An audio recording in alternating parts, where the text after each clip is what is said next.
Praise lord. Good morning. యేసుని స్వరం కార్యక్రమానికి ప్రేమతో స్వాగతం.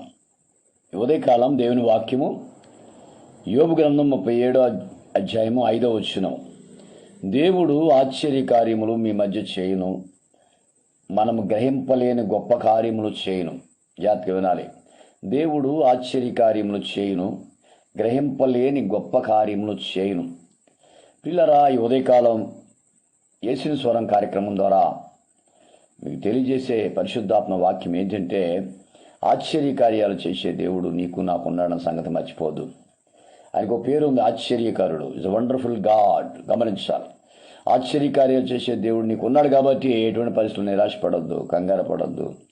గమనించాలి ప్రియుల. రెండోదిగా, మనం గ్రహింపలేని గొప్ప కార్యములు, మనం గ్రహించలేము అటువంటి గొప్ప కార్యాలు చేసే ప్రభు నీ పక్షంగా నా పక్షంగా ఉన్నాడు. ఉదయకాలం ఈ మాటలు వింటున్న ప్రియ దేవుని బిడ్డ, నిరాశపడొద్దు, కృంగిపోవద్దు. దిగులుతో నిరాశ కృంగుదలు నీకు రానివ్వకు. ఎందుకంటే ఒక రోజు వస్తుంది, ఒక ఆశ్చర్యకార్యం నీ జీవితంలో దేవుడు చేయడానికి సిద్ధంగా ఉన్నాడు. Is going to do a wonderful work in your life. Don't worry. ఖచ్చితంగా ఒక అద్భుత కార్యం దేవుడు నీకు చేస్తాడు. ఎందుకు చేయడు? ఆ మాట ఇచ్చాడు కదా, ఆశ్చర్యకార్యం చేసే దేవుడని.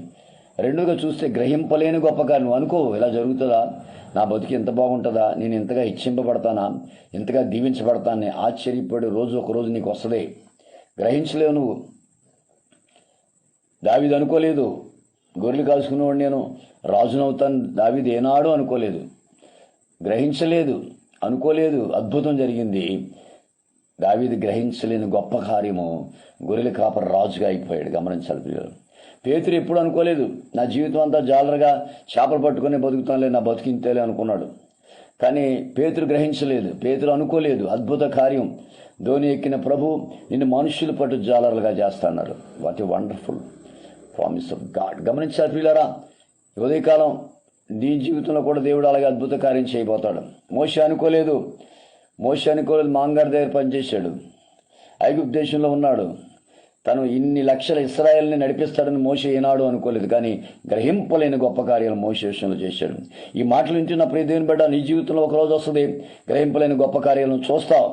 అద్భుత కార్యాలు నీ ద్వారా దేవుడు చేస్తావు. నువ్వు గ్రహించలేవు, ఇంత అద్భుత కార్యం దేవుడు నాకు చేస్తాడా, ఇంత ఆశ్చర్యకార్యం దేవుడు నాకు చేస్తాడా అని నువ్వు ఆలోచించలేనంత గొప్ప కార్యం, ఊహించలేనంత గొప్ప కార్యం దేవుడు నీకు చేయడానికి సిద్ధంగా ఉన్నాడు. అయితే నువ్వు విశ్వాసంతో కనిపెట్టు, ఎదురు చూడు. ప్రభువా, నువ్వు చేస్తావు, నాకు నమ్మకం ఉందని. ఆనాడు అనేక మంది భక్తులకి, ఈనాడు కూడా చాలామంది అంతే. ఒక గజంగా అనుకోలేదు తను మారిపోతాన్ని, ఒక సినిమా యాక్టర్ అనుకోలేదు తను మారిపోతాన్ని, ఒక పోలీస్ ఆఫీసర్ నన్ను మారిపోతానని అనుకోలేదు, మారిపోయారు. వాళ్ళు గ్రహించలేదు ఎలా జరుగుద్దని చెప్పేసి. ఎంతమంది జీవితాలు అద్భుత కార్యాలు, ఆశ్చర్యకార్యాలు చేసే దేవుడు నీ జీవితంలో ఎందుకు చేయడు? ఖచ్చితంగా చేస్తాడు. విశ్వాసం నుంచి యోబు 37:5 ప్రకారంగా ఆ దేవుడు ఆశ్చర్యకార్యాలు నీ మధ్యలో చేయబోతున్నాడు. రెండోదిగా చూస్తే, నువ్వు గ్రహించలేని గొప్ప కార్యాలు.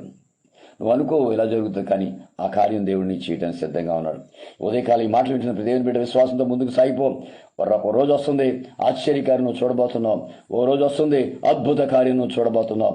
ప్రభుని స్తుతించి ముందుకు సాగితే అటువంటి గొప్ప విశ్వాసం పరిశుద్ధాత్మ దేవుడికి దయచేయను గాక. ఆమెన్. God bless you. మీ సహోదరుడు pastor Ramesh Kumar, Rajahmundry. 9849864904. God bless you. Share చేయండి. యేసుని స్వరం కార్యక్రమం అందరికీ పరిచయం చేయండి. God bless you.